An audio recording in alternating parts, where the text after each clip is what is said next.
Carrying capacity is the number of animals a habitat can support throughout the year without damage to the animals or the habitat.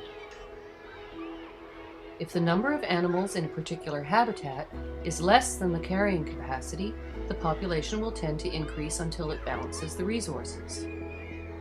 If the number of animals exceeds the carrying capacity of a habitat, then certain factors can reduce the number of animals.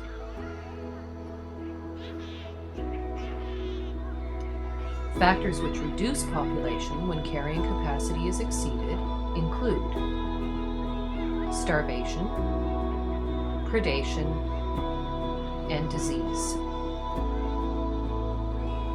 If the conditions are balanced, animals will produce a surplus, which can be harvested on an annual, sustainable basis.